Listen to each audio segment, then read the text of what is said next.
Hello. Hi there. Hi, Evan. So, Hey, Alex. Hey, Dimitri. How are you guys hi, doing? Doing hi, great, Evan. thanks. What about? Doing well. I know Jeremy, he's just finishing up a call right now, so he may be a minute or two late. Um, Sure. did I understand, are both of you guys living in Russia?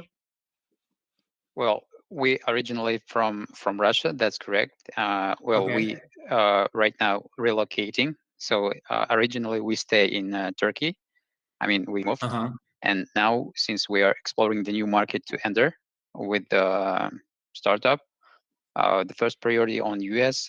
So we're going to move on, and now yeah, we are applying to accelerators in parallel, looking for discovering some opportunities in the Okay. market.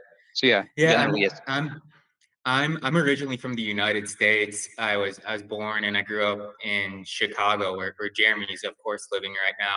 But I'm actually living right now in Buenos Aires, Argentina. And I've observed specifically over the past 12 or 18 months a really interesting phenomenon here in Buenos Aires in the neighborhood that I live in. Um, there are lots of really young, pregnant Russian couples that I've observed, like Russian women that are 8 months pregnant that are coming to Buenos Aires. Of course, I think they're escaping the war in Russia and Ukraine right now. And specifically, Yeah. it was last year there would be flights that I think would arrive from the Middle East or from Europe, and it would be pretty typical that some of these flights were carrying maybe a dozen or 2 dozen Russian women that were 8 months pregnant. So it's been really fascinating. I've started to hear lots of Russian being spoken in the neighborhood. Of course, I can't understand a word of it, but yeah, it's tons of Russians in the neighborhood right now. It's interesting for sure. Yeah, I mean, uh, I know this phenomenon, and of course, people don't like run to some other part of the world in order to give birth to the child, in order to again take a residence in other country if everything is Yeah, okay. So it's pretty easy here in Argentina, from what I understand, compared to other countries in Europe or South America. I think if your baby is born in Argentina, of course, the baby immediately receives Argentine citizenship. And I think at the same time, both parents are granted maybe like a 1 or 2 year work visa as well that allows them to stay here as well. yeah, absolutely. I mean, that's the main reason. That's why people just look for opportunities to solve the problem, because it exists. There is a Well, big very Yeah. good. It sounds like y'all have hit it off. I was just kind of letting it go and learning a little and bit, Jeremy. but good stuff. So Alex, Dimitri, sounds like y'all have met Evan. So Evan has been with Andurel since basically the formation. Evan's my go-to right-hand guy, and so he and I are the one that's been kind of brainstorming some ideas for y'all. So how I would like to use this meeting today is I'm going to give just a brief intro of kind of some of our thought process, and then Evan's going to walk you through like a little bit how we started to think about things.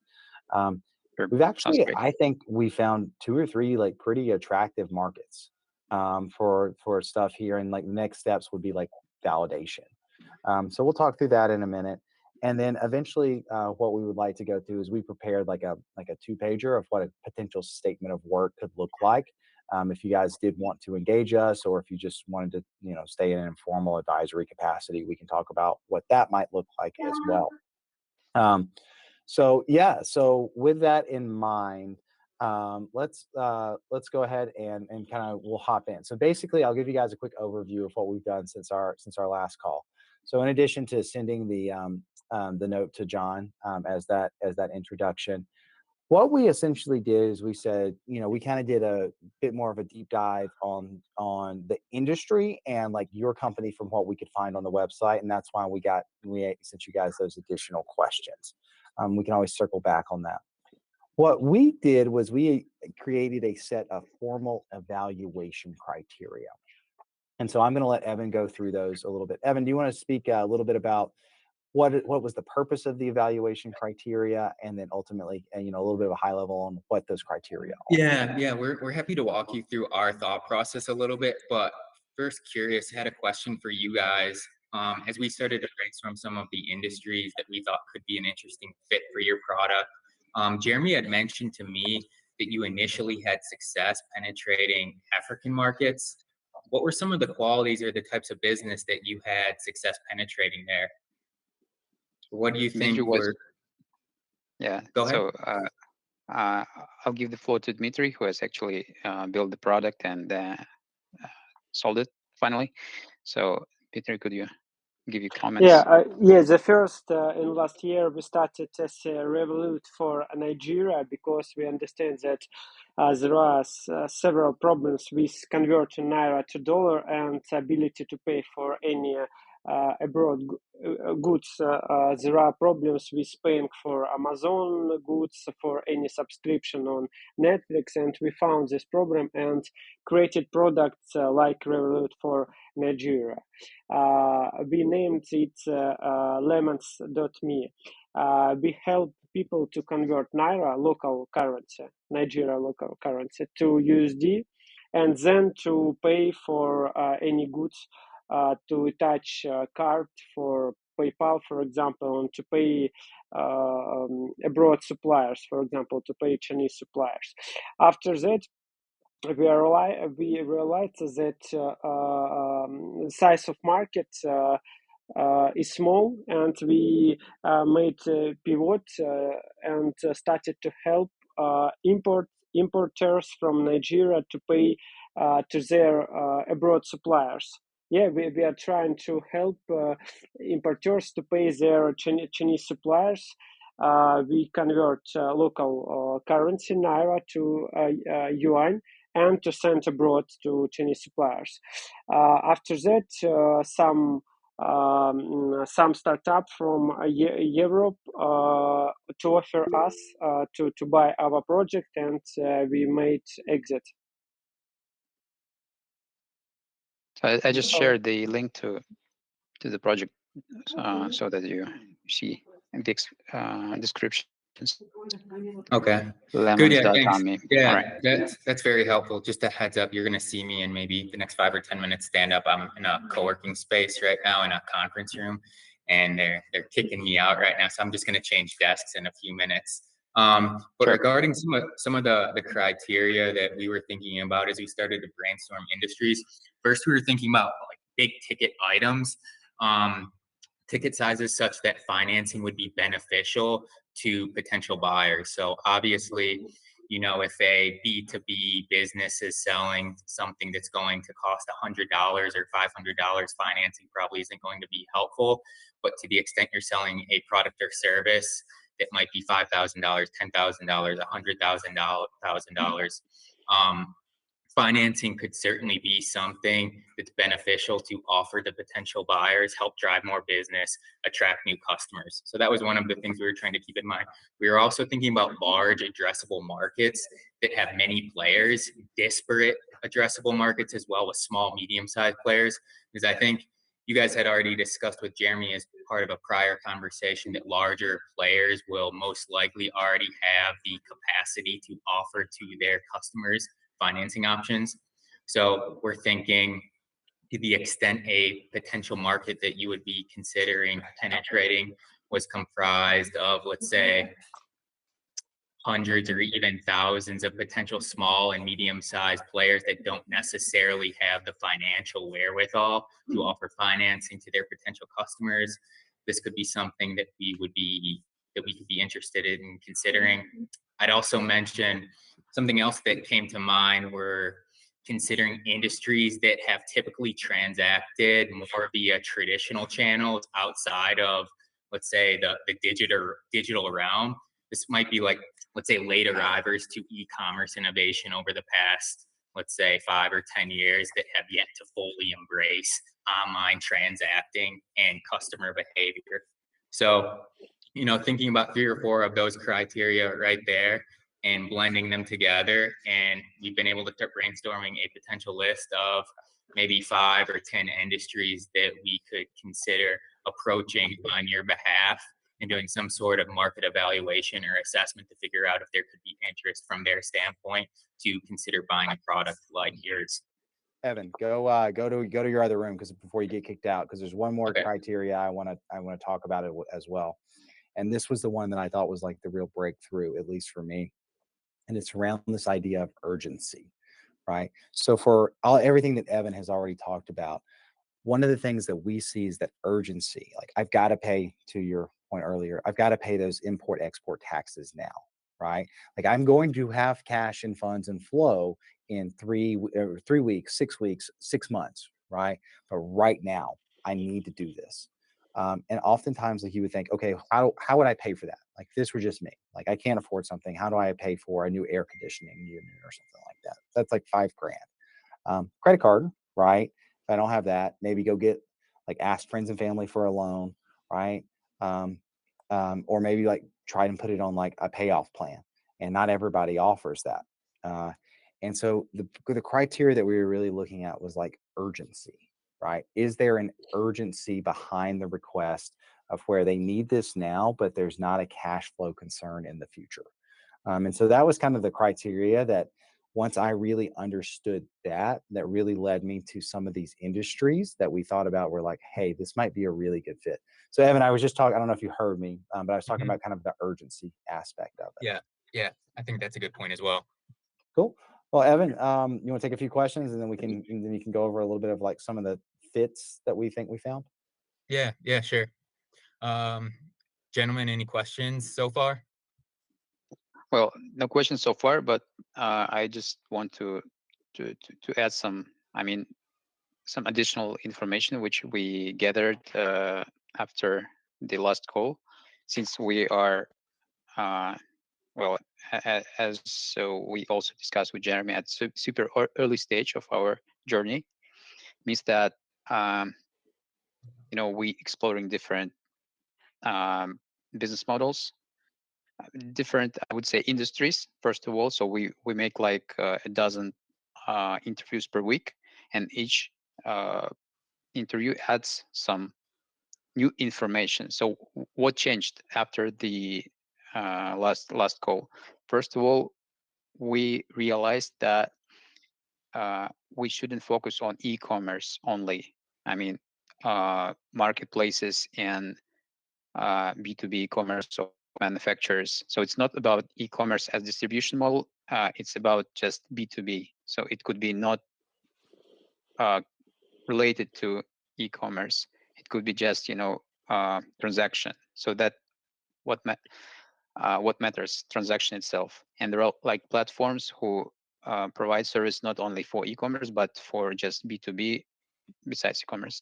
Second thing is that financial services are super like dependent on the industry. So if we go to AgTech, they have like net 12 months, and that's market standard when agriculturists buy some chemicals in order to create harvest and then sell and then pay back. So it's one thing. Industrial companies who trade chemicals to producers, the other thing. Food and beverage, third thing.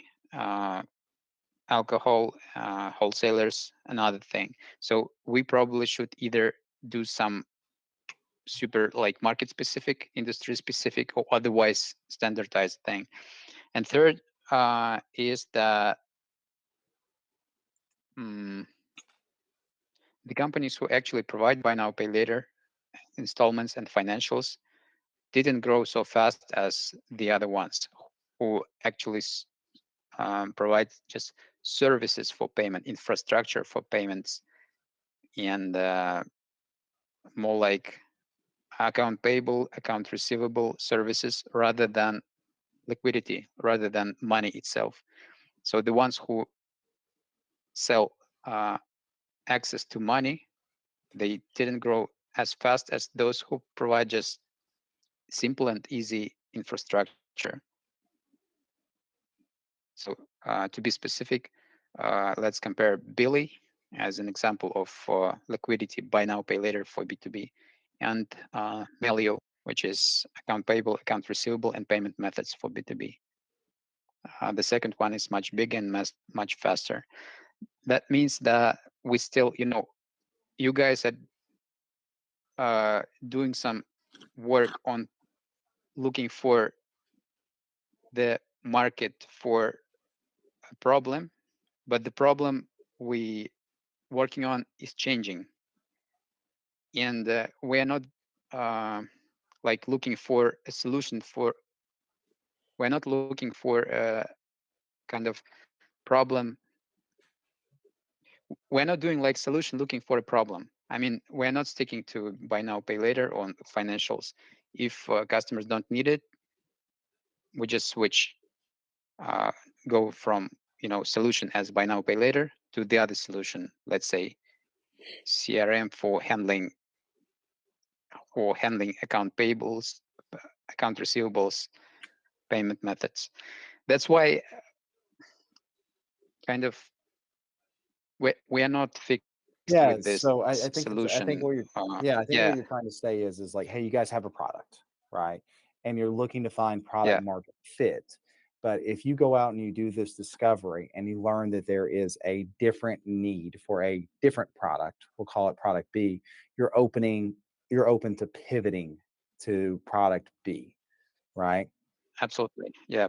So I that think might be like, if we do in parallel, means that we are not like looking for a fit for our like current product and looking for a market. We're kind of changing the problem itself after each like discovery call. If we Interaction. don't,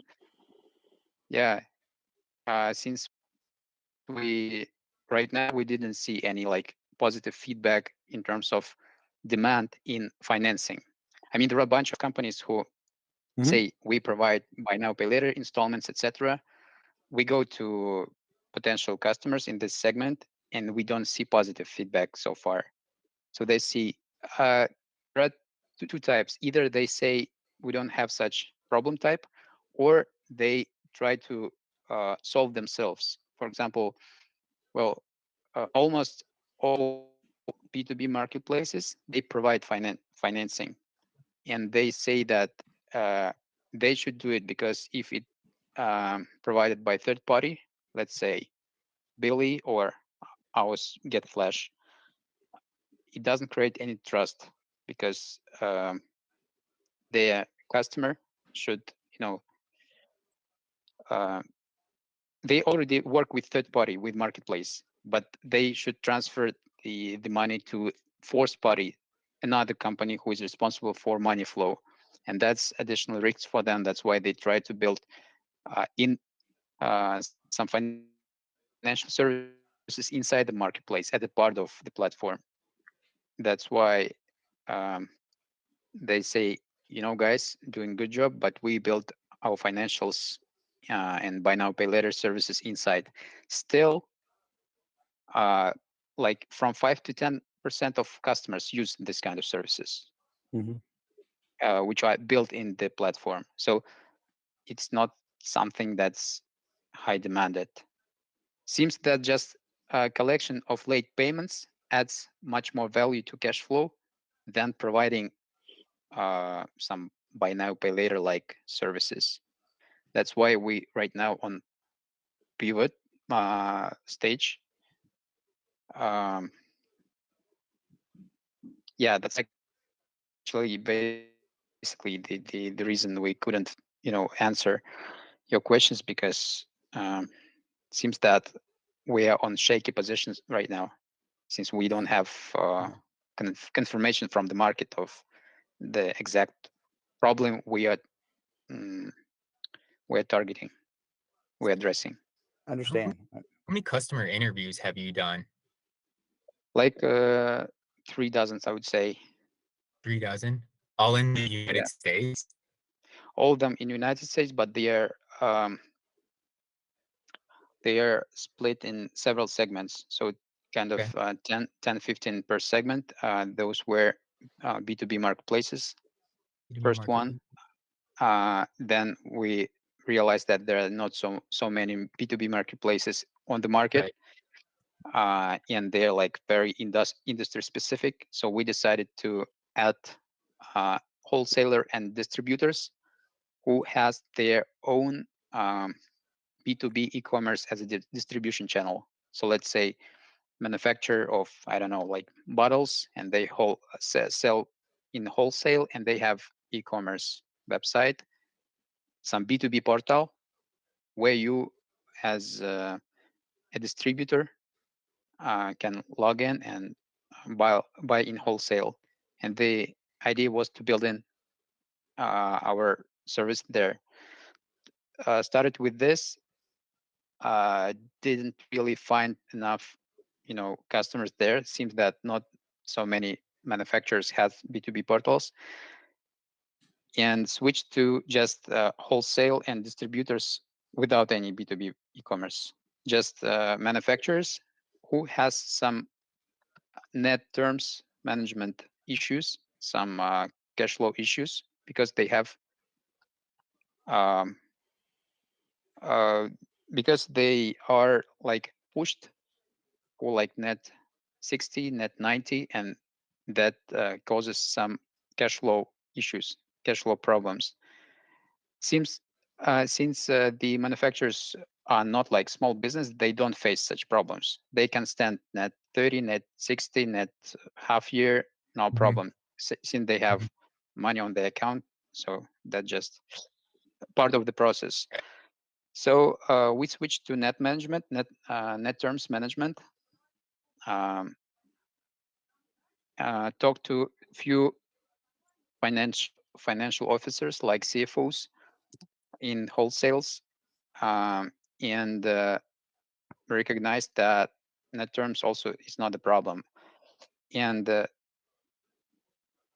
right now we just getting rid of middle-sized business, switching off to super small business who doesn't have any like financial function in there, maybe even don't have any accountant or CFO, and assume that the problem might be just managing account payables, account receivables for small businesses. And we have some confirmation that businesses who target this problem, they grow quite fast. So Melio, let me share this kind of example for us.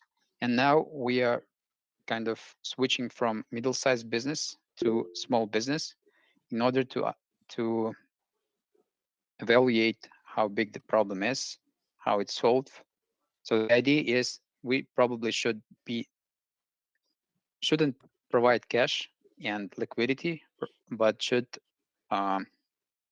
solve collections, account payables, account receivables, maybe even payment methods. Let's say a small business want to pay by credit card, but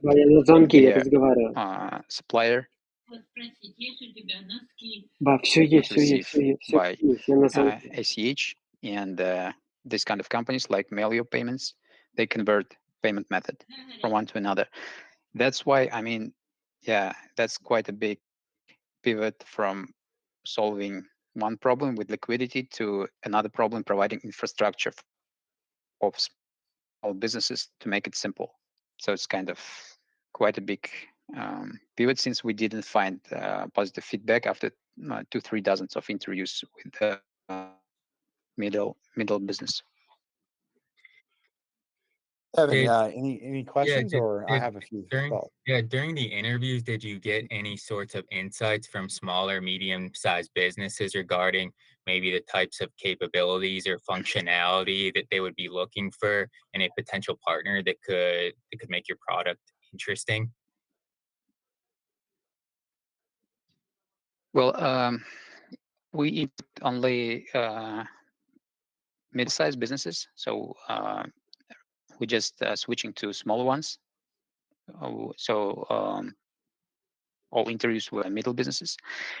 There were some feedbacks, positive feedbacks regarding net terms, which kind of, well, in general, the feedback is that collection is much like bigger problem. So our value proposition with that, if you have net terms which cause some flow issues, you can count with our buy now pay later, so we can so you as receive all the money up front. But we recognize that not an issue.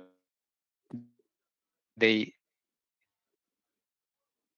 are okay with the net 30, but with automation of this payment collection might be a problem. Account receivables might be a problem. So they are okay to receive all the money within 30 days, but they are not okay if it's late payment. And they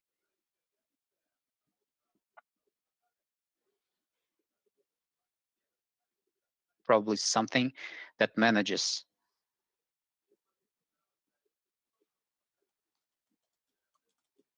the process of money collection, especially for industries with a lot of transactions, cash flow issues. Well, yeah, I mean, there is no like 100%. Hey, I've been having trouble hearing And over the past 100%. 30 seconds. You're going in and out, Alex. Jeremy, are you hearing the same thing? Just a little bit, but I'm getting Sure. most of it. Okay. So, Alex, you All have right. a problem with kind of your internet connection. Yeah, Maybe you should sorry. change your Wi-Fi. About last minutes, it's hard to understand Okay. what you are talking about. Well, if it repeats, okay, sorry. Well, yeah. If it repeats again, let me know, and I'll change the Wi-Fi. Cool. Since it's kind Yeah, of. I think it will be better because it was hard to understand. Well, in general,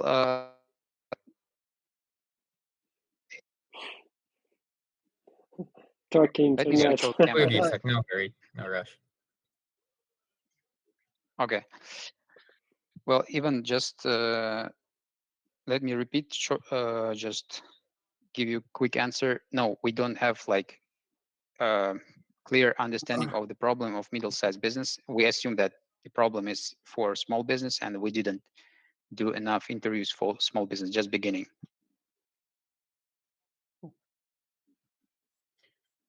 What's your definition of small business? Do you think about it in terms of headcount or revenue? Like It's up as part of to your 20. Yeah, it's up to 20 people in headcount, Okay. and they don't have any financial function, dedicated financial function, either CFO or accountant inside the company. Maybe outsourced accountant, but not in dedicated financial function. Okay. And why would these customers have they not adopted some of the solutions that are in the market, right? So traditionally, like when my father opened up a small business, he would use things like QuickBooks, and then typically what people would see now is like Yes, they would set up like a Shopify or like a Stripe account, right? Why are these businesses not using those like existing services? Is there a gap there? QuickBook closes all the issues with bookkeeping. Well, again, all I say is just hypothesis to check. The first hypothesis is that there are businesses who want to pay by credit card only. Why? Because they have net 30 as terms, and credit card also adds 30 days as grace period. So they have next 60, which could be, that's the reason why they prefer to pay by credit card. And also they have some benefits if they pay by credit card. That's what we found out. But the other part, the ones who they are going to pay to, they don't want to receive a payment by credit card. because they have to pay commission up to 6%. And also there are some payment issues with credit card, and they prefer to receive ACH. So if small business pays to big business, there is some payment issue. Got it. So it's basically there's like a lack of trust in credit cards, or it's the fees, right? It's kind of one or the other. There's some other reason why they don't want to use credit card, and they would prefer to use a different type of payment method. So let me circle back to like your original idea, right? Sure. I know that y'all did like 36 different interviews. Are you guys basically, what I'm hearing here, are you kind of like done with that idea? Do you think you've explored it fully enough, or do you think there's opportunity that if we looked into that there is maybe some markets that y'all didn't look into, or have you moved on completely from that idea? We didn't move on since we just didn't find enough. I wouldn't say even enough, any confirmation that there might be some problem space we should target. I assume maybe we didn't, just check some industries, markets, or market segments. And if you have some ideas, so that we go there and make another couple of dozens and come back with feedback, that could be an option. Yeah, so like that's kind of like, well, that was where I was going to ask, like, I know you guys did like 36 is like a good amount of interviews, right?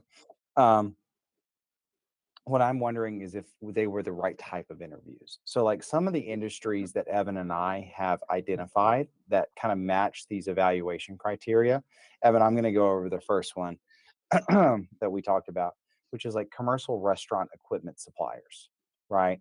And so let me give it just like a little bit going through like each one of these. So we checked out, I think 7 or 8 different commercial restaurant equipment suppliers. So these are things that like supply big ovens to like restaurants and places like that. And basically, if we look at them, do they offer terms? We couldn't find any evidence of that. And we went all the way through like the checkout process online and gave them a call. Most of them have an e-commerce presence? Yes, but not all of them, right? Basket size, average thing can retail from like several $100s. Most things are in the $5,000 to $10,000 to $20,000 range. Is there a client urgency? Well, yeah, you're A, opening a business, or B, your kitchen just burned down because of a grease fire, right? And so like they need that new equipment now. Overall fit, like to me, this is like the exact type of industry that I think would be perfect for like a buy now, pay later solution, because look, it's got a large ticket item that people need usually right now. And unless they're opening a new restaurant, they don't have they won't have a small medium and business loan.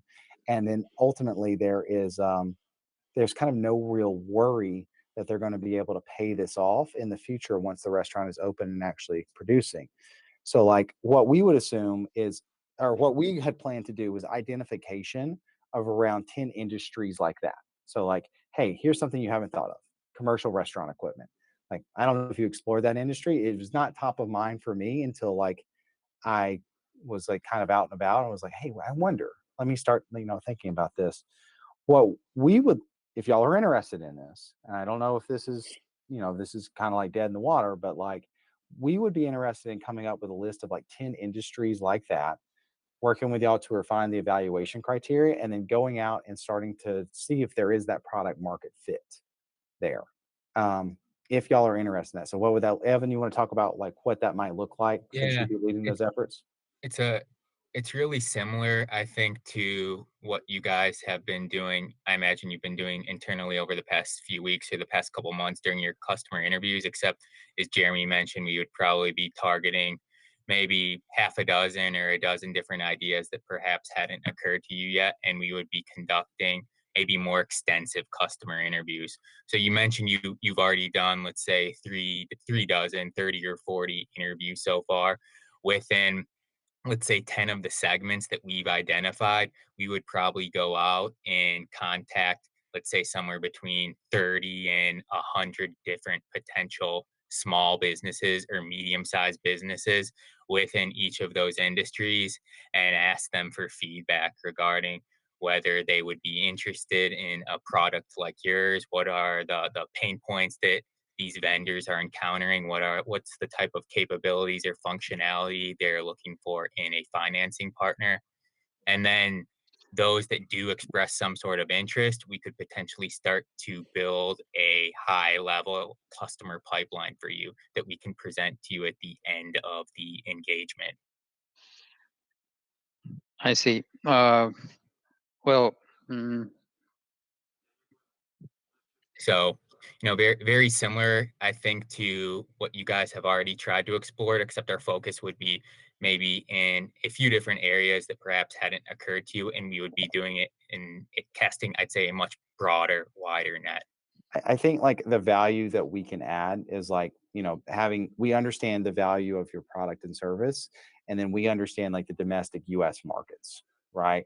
And so things that may not have been readily like maybe top of mind for y'all. Like I liked your broad approach, which is, hey, let's just interview like some people and see if there's a general need for this.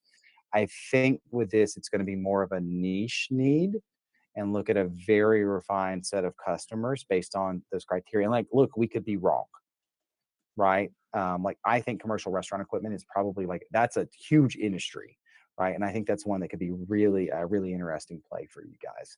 And so we have Evan and I brainstorm. We have about like 10 of these that we're kind of kicking around, but like there's a few, like one other one that we could potentially talk about, like a natural like a natural like kind of tangent on that one is like food service supplies, so like the actual like produce and like things like that. Now not everything is just food related, but that would just happen to be like a tangential one that came up. So yeah, so if you guys are interested in that, that's what we kind of wrote up our statement of work on like what we could potentially work on and deliver. So I'm happy to send that over to you, or if you say like, hey, that's not where we're going right now, like we understand that as well. So let me know if that's something that you're interested in, and I can send over what we would do and what the price for that would be. well, yeah. Let me just give feedback in general. Of course, support Mhm. of people who are experts and especially in domestic market would be great and super useful. That's 100%. Mhm. Uh, the kind of mm,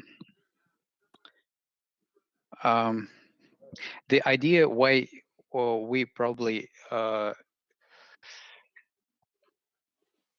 would like to a bit postpone this process is that we as a founders don't we are like before we found out a problem space and become like confident that's okay, we found it and now we just need to make it broader and maybe find Mhm. some similar segments. We just should keep going ourselves before we find the first one. I mean, um, it's not seems that it's not something that could be outsourced. I mean, that's maybe the founder's job to find the first niche, the first market confirmation, the first Yeah, approval from the market that there is a problem and there is a I problem space, so yeah, that we Alex, I'm not unconvinced, right, that you haven't found the problem, right? And so haven't like, yet. yeah, I know you guys haven't found the right product market fit, but just when I lose my keys, like because they're not in the couch cushions, it just may not be that I'm looking in the right place.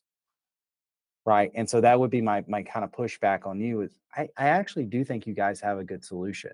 I think you've done some good customer interviews. My hypothesis is, have you looked for the keys in the right place?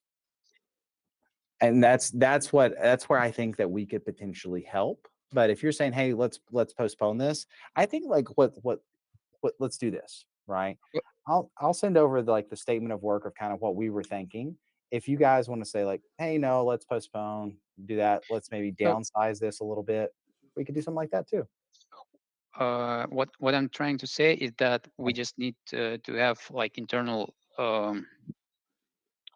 confidence that payments and providing liquidity is the problem we are going to work on. Got it. And all we need is just to find some markets. So what could be the game plan for that? Step one, let's say, just my assumption, what can work. Step one, let's say, you mentioned you gave an idea that probably suppliers for restaurants could be a good customers, because before we didn't focus on any specific industry. Yep. And that's what we came up to. We should focus on the industry. Let's say restaurant suppliers, restaurant equipment suppliers. Okay, so that's hypothesis number one, and there is a like idea and logics behind it. The one you mentioned, urgency, etc. So and there might be like 10, 15, 20 other similar markets, Yes. similar niches. Yeah. So what if we take first one, go there, I mean, as a founder, do like those 10, 15, 20 interviews, check, and if the hypothesis confirms, come back to you and say, hey guys, let's expand. So we did like 5, 10 interviews, seeing that there is a problem space. Now we believe that we made a market estimation. We see that it's huge niche because we have some, targets to build big business, to become like venture backed, etc. We see that there is a problem space. We see that there is a positive feedback, and come to you and say, hey guys, let's find all the players in this market and also a couple of new additional markets with the same value proposition. At this stage, it would be reasonable for us to come to you and just, ask for your support, since you would probably do it much, much more efficient than we do. Since we are not like native speakers, we don't understand some domestic market problems, some communication, Yeah.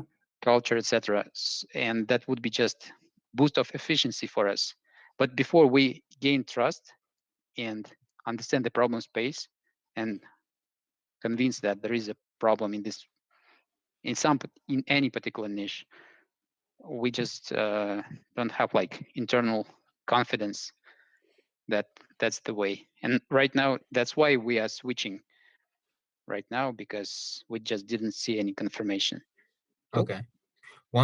I think that's fine with us. Um, one word of caution that I would share is that it would be our expectation if we were to go out and, let's say, contact 50 different competitors within 10 industries. So let's say 500 industry players. I wouldn't be surprised if within, 7 or 8 or potentially even 9 of the industry ideas that we had, we didn't get strong feedback.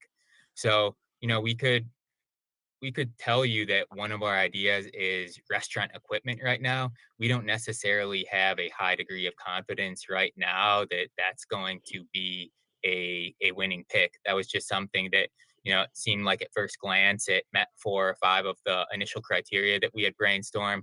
As Jeremy said, we checked out a few different restaurant equipment suppliers, and at first glance it seemed like a good fit. But like our expectation would be that 4 or 5 or 6 or 7 of these industry ideas that we had were not necessarily going to receive positive feedback. So my word of caution is that, let's say that you guys were to go out and start exploring restaurant equipment providers, maybe you get resounding negative feedback, but that doesn't mean that 2 or 3 or 4 of the other ideas that Jeremy and I have started to brainstorm would also receive negative feedback. So just something to keep in mind.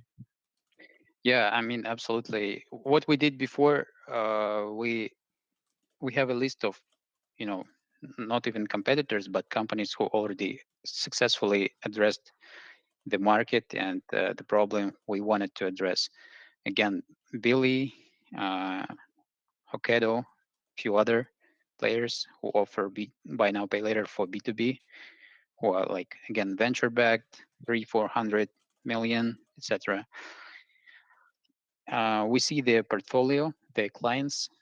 We find those clients and similar companies and go there and ask if they have any friction with cash flow, with payments, how they cover, how they like negotiate net terms. Do they have any late payments? Are there any like financial institutions involved in their transactions?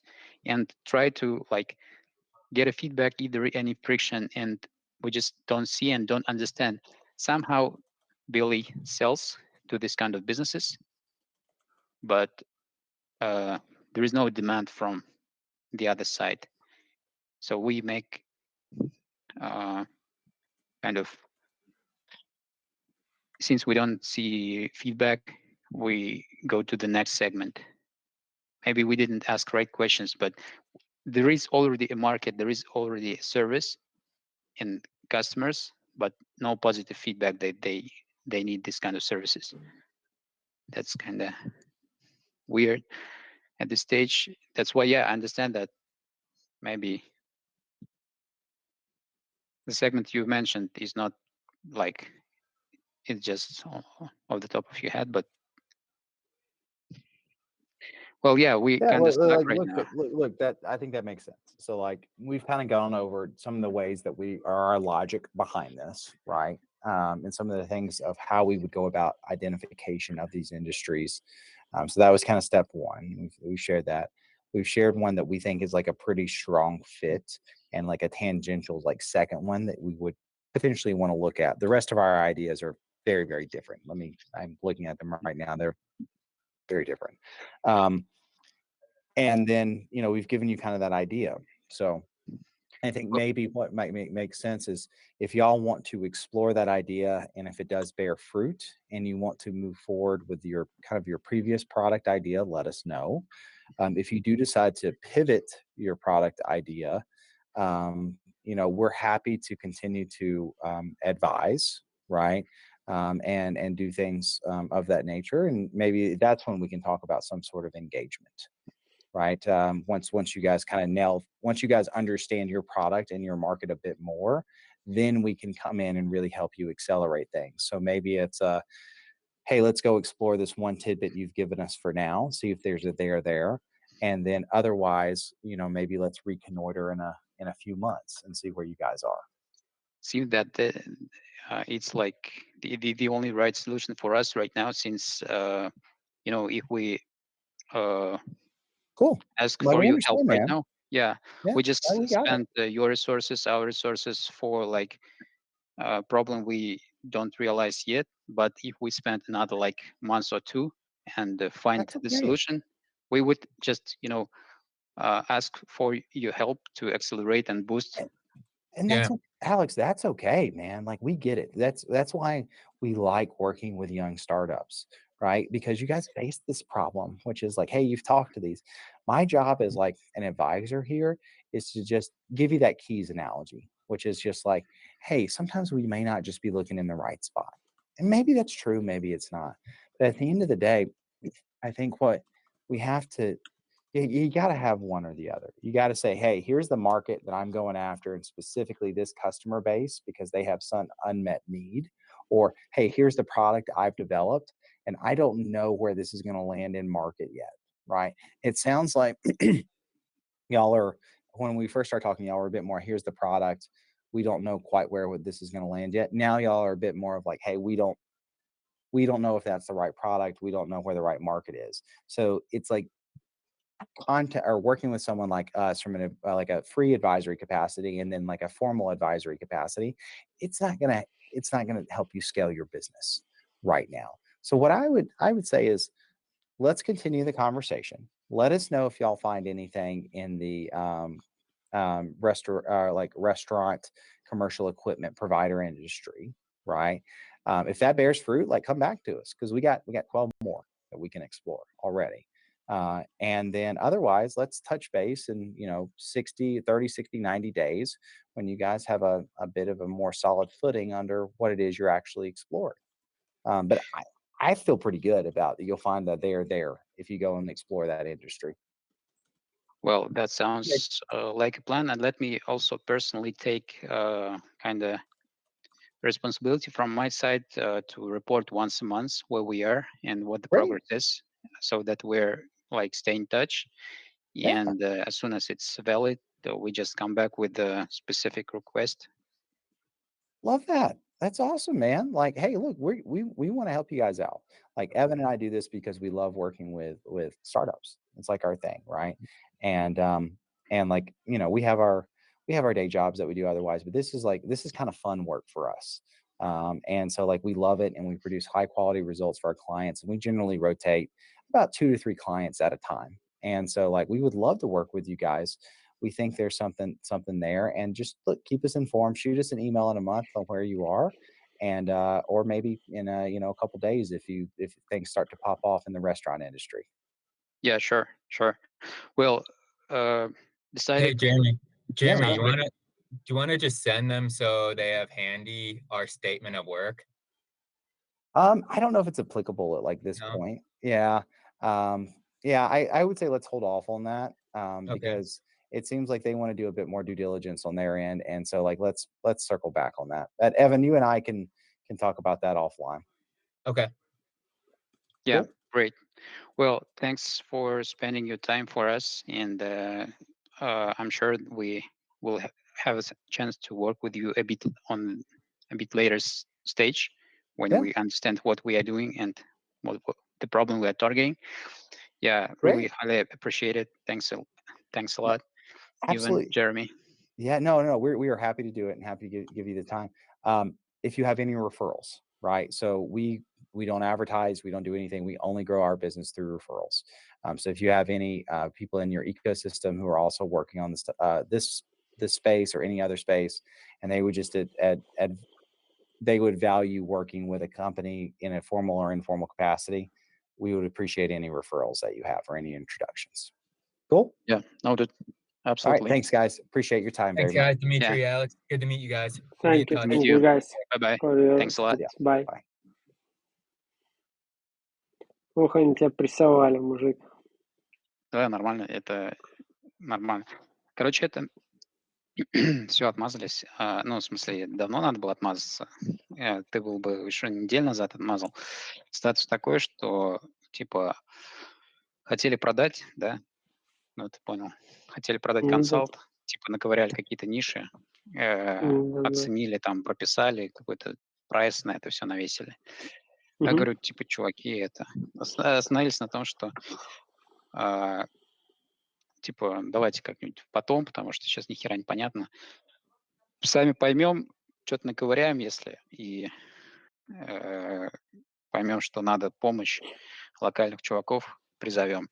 Ну, никаких Мгм. обязательств, они ничего не отправили, мы ничего не должны. Я так буду апдейтить в случае, если вдруг у нас будет там Джереми Google, которого можно на слайд положить. И все. Все. А, Просто Понятно, долбали понятно. чуть-чуть времени. Ну, зато посмотрели, как американцы продают. Да, нормально, кстати, молодцы. Вот я тоже подумал, что надо пересмотреть еще запись. Записывал, нет, кстати? Да. Супер. Вот надо будет пересмотреть, когда буду что-нибудь продавать. Так, прикольно. Легко тогда, так оп, подводочка. А, Ну да. Было что полезно? Консалтинг хуйня. В чем? Консалтинг для стартапов полная хуйня. Вот единственная польза. Ну ладно, ладно. Что, ну было полезно, хотя бы инвестировали время или нифига вообще? Нифига. Лучше Ну, поработал.